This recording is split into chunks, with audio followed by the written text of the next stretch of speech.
Қайырлы күн, құрметті Тіл Альянсы YouTube арнасының көрермендері. Облысымызда мемлекеттік тілді дамытуға арналған шаралар жалғасын табуда. Осыған орай өткен аптада атқарылған жұмыстар бойынша бейнеролигімізді назарларыңызға ұсынамыз. Облыстық әкімдікте видеоконференция режимінде кезекті аппараттық жиын өтті. Жиынның негізгі тақырыптарының бірі мемлекеттік мекемелерде мемлекеттік тілдің қолданылуының жағдайы жайлы мәдениет тілдерді дамыту және архив ісі басқармасының басшысы Бегалинова Самал Балғабайқызы айтып берді. 2020 жылы 4 қарашада Павлодар облысында прокуратура құрамында тілдерді дамыту орталығы ашылды. 2020 жылғы 4 қарашада Павлодар облысы прокурорының өкімімен облыс прокуратурасы аппаратының құрамында мемлекеттік тілді дамыту орталығы құрылды.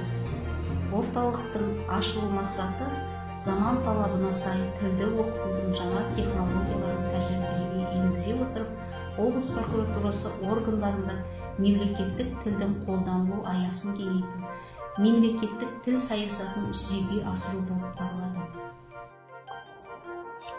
Ең алдымен оқыту инфрақұрылымын дамытуды қолға алдық. Осыған орай оқыту кабинеті арнайы құрал-жабдықтармен қамтамасыз етілді.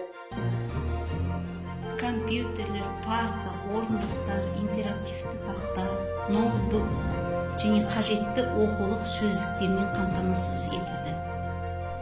Айта кететін бір жай, бұл орталық республика бойынша прокуратура органдары құрамындағы ең алғашқы мемлекеттік тілді дамыту орталығы. Звезда прииртышья облыстық газетінде «Изучаем казахский язык» айдарының кезекті шығарылымы шықты.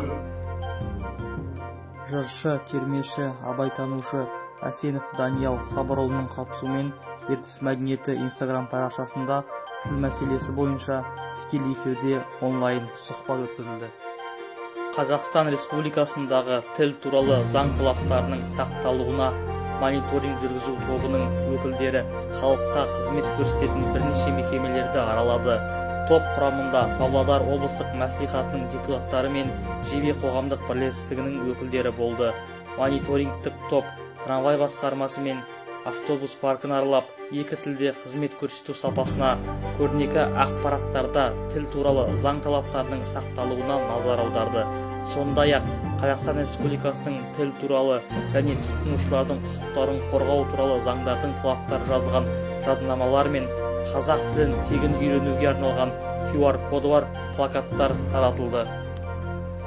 Ертіс телеканалының бірінші студия бағдарламасына өңіріміздегі тіл мәселесі бойынша Найзатас журналының жауапты хатшысы, Қазақстан журналистер одағының мүшесі Оралхан Айбек Төлеубекұлы мен педагогика ғылымдарының магистрі, аймағымыздағы тіл жанашырларының бірі Ыбыраева Айгерім Тәрбенқызы сұхбат берді.